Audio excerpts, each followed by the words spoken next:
Welcome, everybody, to our second Influence 100 podcast brought to you by Provoke Media and our friends and partners at FGS. For those of you who don't keep track of the initials by which various PR agencies are known, FGS is the culmination of Finsbury, Glover Park, Hering Schuppener, Saad Verbinnen, and basically every big name in the corporate and financial public relations world. And we are delighted to be joined for today's discussion of the stakeholder economy and sustainability and the big issues facing corporate affairs professionals today by Lisa Gibby from Nestlé. And we're going to be delving into some of the specific issues that Lisa has been dealing with, some of the broad issues that all of our friends in the corporate affairs business are dealing with right now, and the world of massive geopolitical upheaval, poly-crisis, stakeholder engagement, the backlash to stakeholder engagement, sustainability, the backlash to sustainability. We're living in interesting times, which of course is a curse and a blessing. And I'm going to start with you, Lisa, and ask you a little bit about sort of what it's like operating in this environment and how different it is really to sort of what went before. Yeah, first of all, thank you so much for having me on this podcast. An honor and just a lot of fun to have this conversation. It's super relevant. Like you said, the poly crisis, geopolitics, I've heard it described as everything, everywhere, all at once. It can be a bit daunting for sure, but I'm definitely and always have been an optimist. And I feel like times like this present opportunities for companies and certainly for corporate affairs professionals to really lean into these times and show value. And for companies that, like Nestlé have been around for a while, we're not afraid of these changes. We've seen a lot in our time. We'll pivot, we'll get on with our business. That's just how we do it. And I think as corporate affairs professionals, really our job is to keep the boat kind of steady through these times and to stay focused on the priorities in front of us, because if you kind of lose sight of the priorities, you lose your focus, you're not doing your job. So I think it's a very interesting time indeed. Yeah, I had a conversation about it a year and a half ago with some senior corporate communications people in the wake of the Russian invasion of Ukraine. When I started to talk to people, Alex at FGS was one of them actually, about the fact that public relations people were being asked not how do we spin what we're doing in Russia, but should we stay or should we go? Business decisions. And of course, this has been the holy grail for our profession since I started writing about it all those years ago. We've been talking about the seat at the table and being involved in business decisions. And I said a year and a half ago that I thought it seemed to me, for a lot of the people I was talking to, like they were the dog that caught the car, that they'd suddenly sort of got what they'd said they wanted and then weren't ready for the responsibility of being involved in those big decisions. Or in some cases, we're still not really trusted the way other senior advisors from legal and financial and management consulting are trusted to be involved in business. What has your experience been within Nestlé in terms of sort of seizing that opportunity and making sure that the other members of what we used to call the dominant coalition in the boardroom and whatever value what your function brings to the table? Yeah, I think this has been certainly a challenging period, but one where our function has had the ability to really shine as far as what we can do to partner with the business. And I'm really proud of the fact that I came into the role of heading communications for Nestlé globally a few years ago, about 3.5 years ago. But just this time last year, I was able to get a promotion onto the executive board. So I finally have that seat at the table. And I think it's so important to be there. So, you're not just reacting to things or cleaning up or promoting a story, but you're really there advising the business and partnering with the business through some really challenging decisions that need to be made. So I feel like I've seen it both ways. Definitely prefer that seat at the table, but you've got to have the courage to make the most of it too. And Carolyn, let me bring you into the discussion and ask you what's changed for you in terms of the kind of advice and the kind of help that your clients in Lisa's position are looking for, and how you're helping them sort of make these decisions and contribute to these decisions. Yes, very gladly. And I really agree with what Lisa said earlier. It made me think of Spider-Man, which I currently read to my 5-year-old there, that the tagline is, "With great power comes great responsibility." And I think this is really, we're really feeling this right now. I mean, things were a lot simpler only a few years ago. Communication was a lot easier, I feel. I mean, like Lisa also said, right? Everything, everywhere, all at once. I mean, today everyone can like, dislike, share, comment on everything all of the time. And that media cycle that we have learned to know, that isn't the same anymore. It's now, I really feel it's truly 24/7. Before that wasn't the case. Not everything was immediately global, and that has totally changed. And I think leaders, at least from what I'm perceiving, leaders have started to realize that this traditional mantra, the business of business is business, it's no longer really true, at least not all of the time. So there are more and more issues, there are more and more actors also beyond the traditionally defined market, I would say, who are influencing business outcomes, because we just really live in a very diverse stakeholder economy. It's very complex to navigate, and increasingly so. And I think reputation, particularly also the question around ESG in the broader stakeholder environment, ultimately, whether we like it or not, will also impact the share price. And we just shouldn't negate that. So companies and their leaders just need more to succeed, winning support across audiences in this really fast-moving and interconnected, mainly interconnected world. And I think that's become more important than ever. So things like what, how, and when you communicate, and of course to whom, can really mean the difference between success and failure for companies. So, and in that mix belongs anticipating issues, then managing the risks before they break out, being able to move quickly to solve problems. I think these are really critical things that leaders need to keep in the back of their minds. It's interesting to me. I've been thinking about the stakeholder economy a lot in the context of what's happened in the last 5 or 6 years. And the last 5 or 6 years have been crazy, right? I mean, the word poly crisis has been used already, and that it's a perma poly crisis, right? It's constant and it's multifaceted.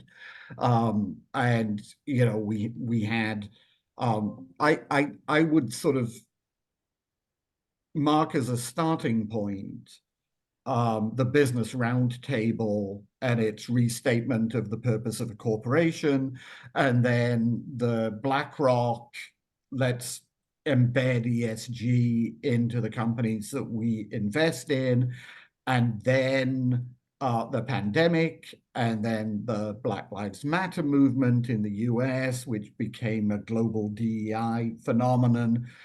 Then the other 3-letter term ESG sort of becoming first almost universal and then incredibly controversial. And then we had the Ukraine, and more recently, we have what's going on in Israel and Gaza. And these are all issues that companies are suddenly expected to have a point of view on. Now, as I was thinking of it from that perspective, Lisa reminded me in an email that this was something that Nestlé has been thinking about for 20, 30, 40 years. And so I do think maybe it's worth putting it in the context of it being something that smart companies have been dealing with and incorporating into their thinking for a long time. And it's just that everybody else has been forced, I think, in the last few years to catch up. Is that fair, Lisa? Yeah, I do think that's the right observation. I think companies are on different timelines. As you mentioned, Nestle has had its fair share of legacy issues, crises, particularly back in the mid 80s and 90s. And we really learned from these. And I would say that around 2006, 2007, we really we decided to change our strategy as far as how we would engage with stakeholders and how we would really lead moving forward. And that's when we created this idea of creating shared value and setting out a strategy, really with this long-term vision that in order to be successful as a business, you needed to create value. That was 2011, right? So that was 7 years before the Business Roundtable sort of. Yeah. It was early days. I would humbly say that we pioneered the idea a bit, along with Professors Porter and Kramer at Harvard. We really kind of, I think, kicked the tires on this idea and did some work on it before the term became really popularized by Business Roundtable and World Economic Forum and others. So yeah, so we've been at this for a while. But so one thing, though, that does seem to me to be genuinely different now, and again, you're on the front line, so you would know much better than I do whether this is true. But it seems to me that in the past, the criticism came almost exclusively from the left, right? The criticism was you're not doing enough, or you're over-promising and under-delivering, or it's all sort of corporate spin, and on the ground, there's not really anything changing or happening.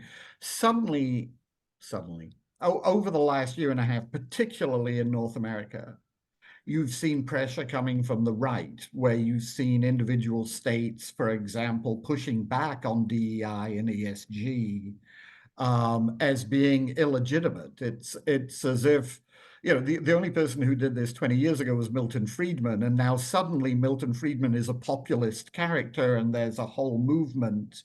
I hate the term woke, and I would be quite happy not to use it at all in the entirety of this discussion, but this whole movement that has started to equate what I think is just sensible long-term business thinking with some sort of weird liberal ideology. And how has that changed or impacted how you communicate around these issues, Lisa? Because now there's a countervailing pressure on the other side. Yeah, this kind of gets me back to a bit of our roots as Nestle and being a Swiss company and kind of really embracing the concept of neutrality. We're good at that, and we always try to be super pragmatic. So yes, we listen to stakeholders, from all sides, and the stakeholders have kind of mushroomed with different groups, whether it's our employees or our customers, and it's really coming from everywhere. So I think we've tried to have a really thoughtful, balanced approach to listening to stakeholders and not really kind of going where, like just following the trends. We've got a long-term vision. We try to stick to that. And that's really what guides us in our work. And I guess part of it is just the difference between believing this is something you got to do to appease some external audience and believing it's what you've got to do because it's good for the business in the long term. Yeah. And I think that's where I have to give credit to the folks who've been at Nestlé for decades, before I came here, where they really embedded for the past 20 years this idea of creating shared value. So it's very much a part of our belief system, our purpose and values. It's part of being a leader at this company. So it's really embedded. So when you have that embedded in your culture, then you're less inclined to kind of pivot off and take on the next popular thing. How are you? Sorry, go ahead, Carolyn. No, and because that triggered a thought when Lisa just meant purpose and values. I think that's exactly hits the nail on the head. First comes passion, then comes purpose, and only then is it followed by action. If you do it the other way around, I think you might get lost in the stakeholder woods. Yeah. I think we've all seen, and we don't need to necessarily name names on this call, but I think we've all seen companies get it wrong because their commitment was very skin deep, right? That they were just following what they thought was a trend and suddenly found themselves sort of drowning, really, because they had no core purpose to hold on to as they were assailed on all sides. Carolyn, tell me a little bit about what you're seeing now in the governance arena. I mentioned earlier that BlackRock and other investors had sort of accelerated the move towards the stakeholder economy. I do get the sense that some of them are sort of putting the brakes on now. Do you see that? And how are companies responding? Yes and no. And it almost doesn't really matter anymore whether the pressure comes from the left or from the right, or whether there is an NGO or another stakeholder group that comes out of the woods. I think just generally what we are seeing is that conflicts in the stakeholder economy, or conflicts generally, primarily manifest in ESG issues. That's just the arena where they come to head. And I think it's especially consumer-facing brands that are quite quickly facing, pardon the terminology, a shitstorm. And that's, I think that's just a new normal. I don't think there's any hiding from it anymore. Some colleagues sent me a Victoria's Secret song. I don't know if you guys have come across this. It's a song by a composer. She was on TikTok, her social media personality, not very famous, and she composed this song around body positivity, also I guess an ESG topic. And the songwriter, she wrote it for a girl that she babysits after the girl, I think she's a 12-year-old or was a 12-year-old at the time. She was body shamed while happening to shop at Victoria's Secret. And in the lyrics, she describes, "I know Victoria's Secret, and girl, you wouldn't believe she's an old man who lives in Ohio making money off girls like me." And in a short time, this song made it from TikTok to the Billboard charts, which then eventually contributed to a marketing shift of this brand. I think this story just shows, or it's one of many examples, I think, that shows that you just can't separate the stakeholder groups, whether they are on the left or on the right, or whether they're called BlackRock or whatever, because everything is interconnected. You need to think 360 degrees and include them all of the time. And I think it goes back to what Lisa was saying. It goes back to, if you have your purpose, the rest will flow from that, but you just can't single out stakeholders anymore. Right. No, that's a really interesting and valuable point, I think, because I started out framing this as a political issue, which just tells you how much I'm obsessing in a year of elections on that particular focus, right? But at the end of the day, it's a couple of things, and one of them is that it's a consumer issue, and obviously, Lisa, you have as a company and in your specific role to stay right on top of how consumer attitudes are shifting and what is helping them connect with both companies and brands.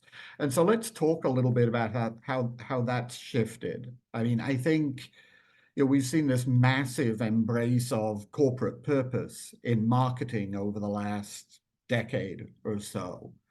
And we've also seen generational shifts in what consumers expect from the businesses that they buy from.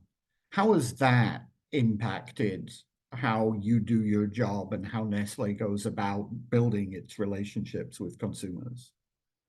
Well, I think of all of the stakeholder groups, and we have many that we're trying to address. We're really driven first and foremost by the consumer, and we're a consumer goods company. It's really, how do we address their wants, their needs, and we say that we're consumer obsessed at Nestle. So yeah, so that really helps provide some focus for us. And we have seen, and it's also very different by geography. We operate in 188 countries. So you gotta think about the geographic breadth of the business. You gotta think about our 2,000 brands. So there isn't kind of like a one size fits all when it comes to the consumer. But generally, we have seen the consumer. They don't always use the same words, but their commitment to sustainability issues, to health and the environment has really grown over time. And particularly if you look at Gen Z and what they care about, we know that they care about sustainability. They also are conflicted when it comes to what they buy, because they're also they experience inflation and the price pressures and the tight wallets too. So sometimes there's a bit of a conflict between sustainability and the other drivers of consumer preference around taste and affordability and nutrition. So it's a lot to kind of balance, but I think being really laser focused on the consumer, you just can't go wrong. Right. Tell me a little bit about some of the purpose-driven stuff that you're doing and how it sort of works its way into, more traditional consumer messaging. The Kit Kat Breaks for Good example was one that we mentioned, and so tell me a little bit about how you make sure that you're sort of appealing to consumers as consumers and also appealing to them as people of conscience or people who care.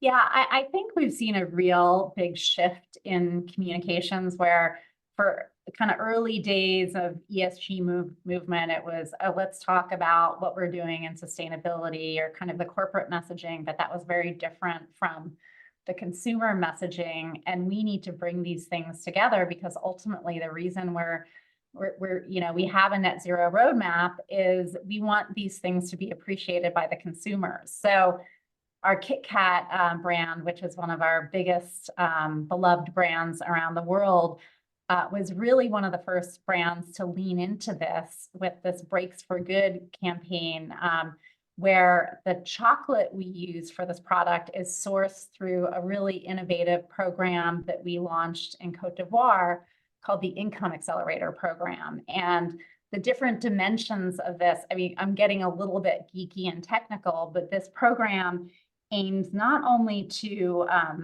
improve the sustainability of the cocoa plantations, but also has social dimensions of helping kids go to school, helping farmer income. So, we tried to bring these messages together, and we now have a campaign that really has unpacked what these messages are, so that consumers understand when they buy a Kit Kat bar in Europe, that they're supporting a greater good. And we think this is an exciting new direction.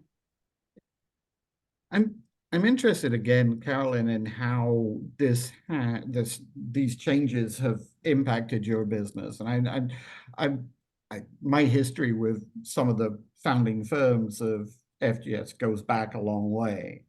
And I used to sit down with people who used to say things to me like, we actually do everything but consumer. We do employee communications, and we do corporate reputation, and we do financial communications, and we do public affairs and policy, and basically everything but, selling the Kit Kat bar. But now selling Kit Kat bars is an issues-rich world, right? And we've all seen corporate crises that stemmed from bad marketing decisions or insensitive advertising campaigns, or just brands that didn't think through the corporate reputation implications of what they were doing in the consumer space. So I'm assuming now that the consumer is as big a part of what you do as any other stakeholder group. And actually, it's difficult to separate consumers from employees, from members of the community, from political activists. It's a much more dynamic, fluid environment. Yeah, I think we can't think about channels or think of buckets anymore. It's all interconnected. Like I said, it's not just about selling the Kit Kat bars, but it's also about defending the business that sells them.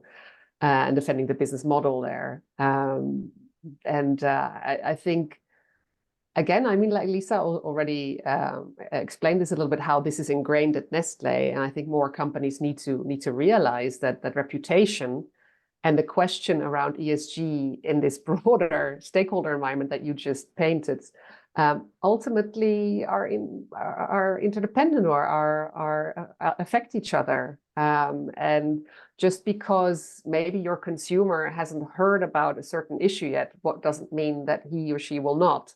Or just because your investors haven't heard about this news yet, it doesn't mean that it will not sooner or later get to them. We're all connected via this digital network that we're all using every day, and issues really quickly can create a butterfly effect that will eventually also impact your consumers, your share price. And today that just happens much more quickly than ever before. So I think you need to be upfront about that and not wait until an issue hits you off guard. And that's exactly right, Paul, as you say, we can't just think in terms of disciplines in separate buckets anymore. It's all interconnected, and it's much, much faster. Because if you wait until an issue hits you off guard, it's already too late. And this is, I think, why communication, or clear communication, is more important than ever. Because it's about winning the support across audiences. It's not just one audience group, one stakeholder group, but it's really across them all. And I see companies getting much more creative there. I think the Kit Kat example that you mentioned is a great one, where there's this upfront thinking already. I read in the FT the other day that companies like LVMH is a good one. They are now going to Hollywood to get their brands on screen. They want to market their brands through movies and television. So it's around thinking around getting creative. How can I reach my audiences? Where can I reach them? And of course, what is the message? And I think focus is even more important than ever. But it always will start with being a good corporate citizen. If that is not in place, then communication can't help. You can't put lipstick on that pig, so to speak. Right.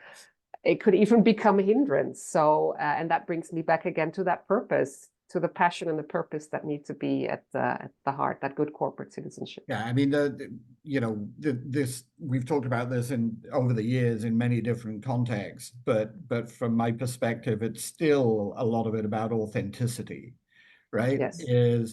Is if you're saying one thing, but it is somehow dissonant with how people perceive you, then that can do, as you say, more harm than good.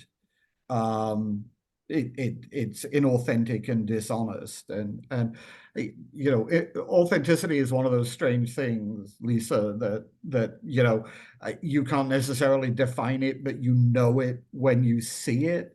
How do you weave authenticity into what you do as an organization and in the relationships that you build with stakeholders? Yeah, that's a good, Yeah, sorry. that's a tough question. I think it also starts with the culture and leadership and leading by example and being authentic. And I would say there as well, Nestle has been on a journey to show up kind of in a different way and to be warmer and to be more human and to be authentic. And how that impacts, how I can help impact that is by really showcasing the faces, the voices, the people of Nestle, not just the CEO and the executives, but really the people, the 270,000 people around the world working for us, the farmers who supply us, the folks working in the factories. It's really kind of it's shining a spotlight on the different faces and voices. And that helps to be more authentic. You talked earlier about values too, and I assume that there's a lot of work that goes into making sure that certainly internally, everybody understands what those values are and understands what kind of behaviors reinforce them, or what kind of damaging behaviors would undermine them. That's absolutely correct. And we try to live those values, and we're not always perfect, but we really strive to continuously improve. So I think kind of being authentic and that being transparent, these are all qualities that can help us live our purpose and values. And I want to go back to a bit of what Carolyn was talking about too, with this integrated communications and all of these different audiences. I think the value of strategic communications has never been more important. And having this 360 view of our different stakeholders and how we communicate to these audiences, and making sure that we don't have dissonance in our messaging, that these are all really important things. And having that strategic view of communications versus, just a publicity machine has never been more important. We've talked about sort of how shareholders have impacted this, and we've talked about how consumers have impacted this. Let's talk a little bit too about the regulatory environment, because that too is becoming more complex and more challenging for companies. There is an apparent divergence between Europe and North America when it comes to expectations, even around simple things like reporting on sustainability and ESG and those kind of initiatives. How important is that, Lisa, and how much does that drive the way you communicate, and how much of it is simply a sort of political manifestation of other forces that you're already responding to? I would say it's gotten to be much more difficult, and for me, it's been a bit eye-opening as an American that's come to Europe to kind of see how the regulatory environments are so completely different. And you mentioned sustainability reporting. This is something that we're kind of living right now, because this year with our report that we just put out last week, we had new Swiss regulations. We've gone from voluntary to really having to follow these strict new regulatory guidelines. Coming next year, there's a new European directive. The US is on a slightly different track. Then you have California that has its own laws within the US. I mean, it's just a lot to kind of harmonize. And I think if you're in a position like I am, you know, what you're trying to do is be transparent and show what you're doing. But when you have to kind of chase all of these different regulatory requirements, it sometimes can take away from the work and the impact that you're doing. So our position is we would love a harmonized approach. We would love standards that work globally. We want to communicate globally, but we also recognize that there are differences for different geographies, and sometimes, you know, we have to adapt to that. Yeah. What are you seeing, Carolyn, among your clients in that respect? Yeah, so I'm based in Switzerland, but also here we really see that there is heightened regulation, and that is something that keeps head of comms busy naturally. I think, I mean, I can understand how these increased requirements are on the face of it more a hindrance than a help, but I also see it maybe as a chance to be even more focused and strategic. Lisa mentioned it already early on in our conversation. I think focus is more important than ever. And again, I think so many reporting requirements that are not harmonized. Yeah, it's a lot of work, but it's also a reminder to really be very crystal clear and precise about your focus and your direction. While we're talking about sort of the changing reporting requirements and those kinds of issues, Lisa, you'd mentioned in the run-up to this conversation some of the changes that you'd made around carbon neutral claims for, again, KitKat, I think, was one of the brands, Perrier is another. What drove that specifically? Well, if you take a step back, we set out in 2020 a net zero roadmap. So how we get to net zero by 2030, and that's always been our constant kind of vision. But as part of that journey, we've tried a lot of different things. And early days, this idea of carbon neutrality and offsetting was quite popular. It was accepted. And I would say over the recent years, there have been many more skeptics and challenges to that model. So, you know, we were never really basing our net zero future on the carbon neutrality and offsetting. But we recognized the change, and we've had a lot of brands who've really pivoted their strategy to carbon removals and insetting and other programs that will reduce the greenhouse gas emissions, but it's not done through offsetting, for example. So I think it's an example of we're in a very dynamic environment. You kind of need to keep your head on a swivel. You need to pivot. You need to read the environment. And then when things change, you really need to work with your brands and your businesses to make sure they understand those changes and adapt their marketing appropriately. We are running up against the time limit for this, and I know you're both extremely busy and need to get back to your day jobs. So let me just conclude by asking you to sort of look into the future a little bit and think about some of the issues that you expect to be dealing with more over the next couple of years. You know, I look at the kind of list of things that Nestlé is dealing with nowadays, and it's everything from, you know, nutrition to, you know, and healthy eating to packaging to sustainable agriculture, to, you know, human rights along the supply chain. We've just written a story about Del Monte dealing with a pretty unpleasant situation in Africa, you know, which is inevitable when you're working in developing countries. There's a whole host of these issues. What do you see as potential hot buttons over the next couple of years, Lisa? Well, I think all of these issues that you mentioned have the potential to be hot buttons, for sure. So we're tracking on all of them.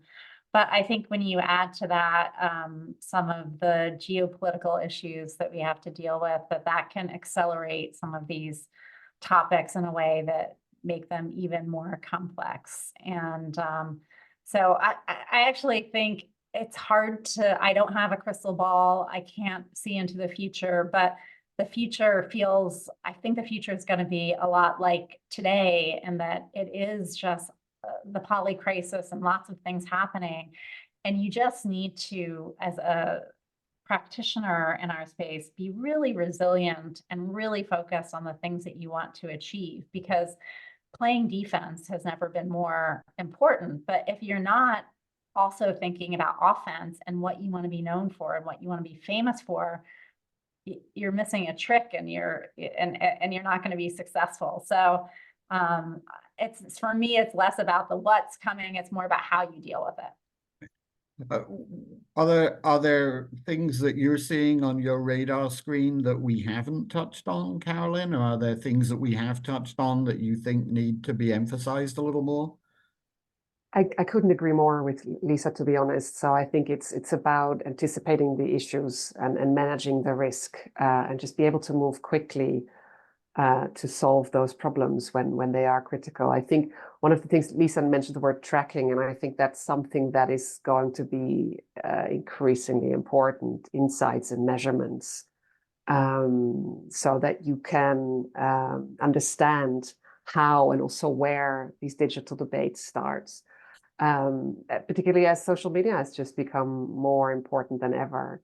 And I think insight and measurements, also supported by artificial intelligence, will become more increasingly important. So I think that's something that companies just can't afford not to do.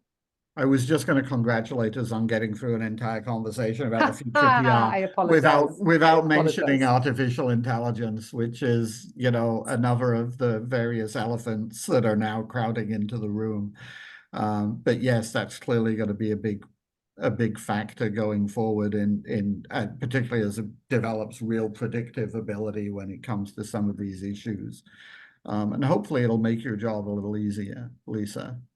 Yeah, I hope so. I mean, as long as we're bringing up buzzwords that didn't make the conversation, the disinformation environment out there is also particularly tricky, and oh goodness. But it's just, again, it's just another one of these issues that we need to learn how to deal with, and having that strategic communications focus, having partners throughout the business, having good agency partners as well, is just super critical in thinking through these issues and making sure that you're preventing the issues from becoming full-blown crises. I mean, that's what we're trying to do here.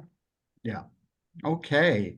Well, thank you very much, both of you, Lisa, Carolyn. That was a really interesting discussion. I feel like we could have devoted twice as much time to each of the topics we touched on, and then probably found half a dozen more to spend time on as well, because as you say, the environment is more complex and fast moving than it's ever been in the past. The thing that is both terrifying and exciting is that in 5 years, I suspect that we'll be looking back on this as a period of relative calm and simplicity. You know, I don't see the pace of change slowing down at all for any of us, but you know, it does elevate the importance of what we do, what you do as relationship managers, as communicators, as business advisors, to a higher level than ever before. And that's in the long run got to be good for our profession. Thank you very much indeed. Thank you, Paul. Totally appreciated. Thank you.